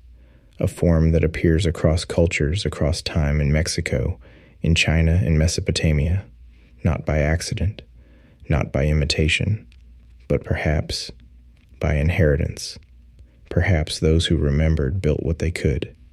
Perhaps those who forgot still dreamed of it. The pyramid is more than a place.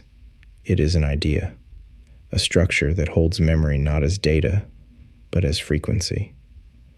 Something you do not read, something you resonate with. And that may be the message, that knowing is not memorizing, it is becoming. The pyramid doesn't ask you to worship. It doesn't demand. It simply exists. It outlasts. And in that, it teaches that permanence is not in gold, that knowledge is not in possession, that power is in silence. Perhaps in the end, the pyramid says this: build something that will outlive explanation.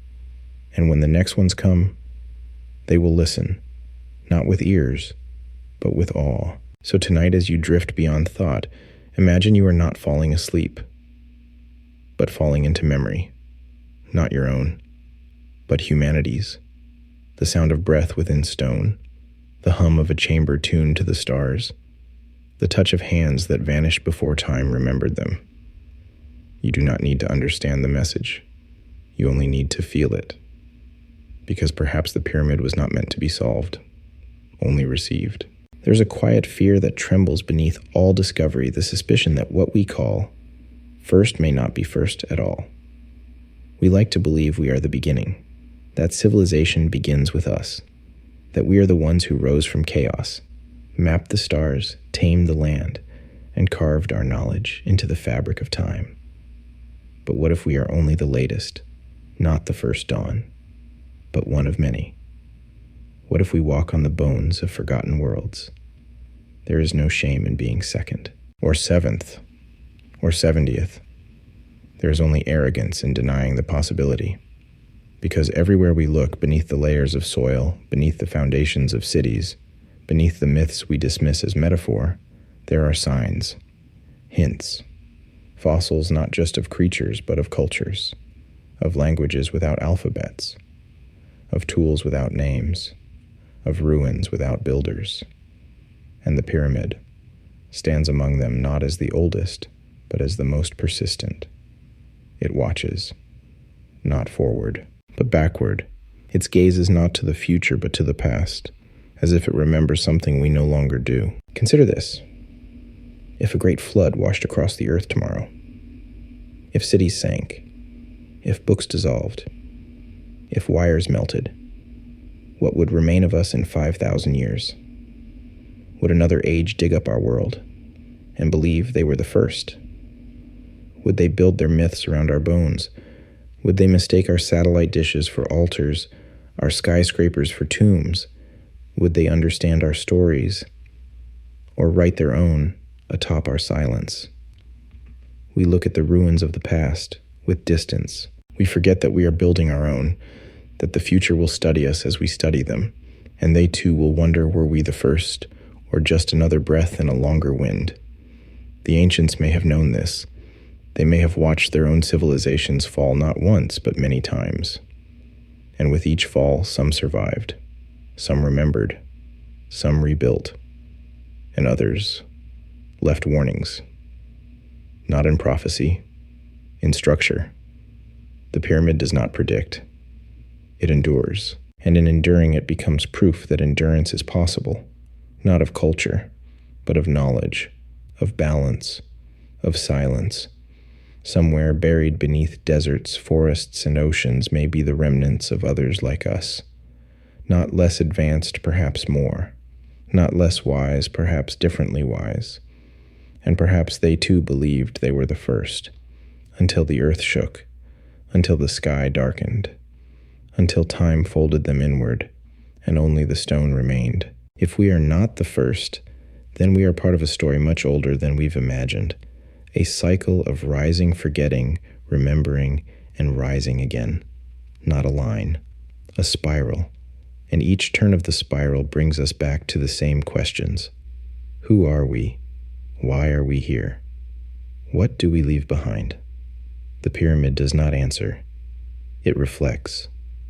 It takes your questions and returns them in form, weightless, formless, pressing gently behind the eyes.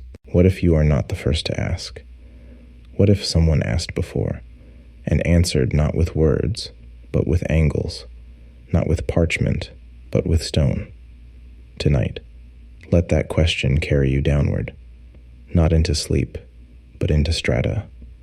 Imagine the earth as a library, each layer a story, some preserved, some erased, some yet to be uncovered. You are not lying in your bed.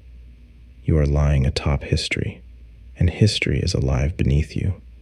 The dream you enter may not be your own. It may be borrowed from someone who stood before a monolith beneath stars that no longer rise in the same place and whispered, "I remember." So now as your breath slows and the quiet hum of night gathers in your chest, ask softly, without fear, what if I am not the first, And what must I do to ensure I am not the last? The pyramid does not speak. It listens. Even now, beneath stars that have shifted in a world unrecognizable from the one it was born into, it remains. Watching, waiting, remembering. You are not asked to solve it, only to sit with it, to breathe with it, to wonder. This is not a monument to certainty. It is a cathedral of questions.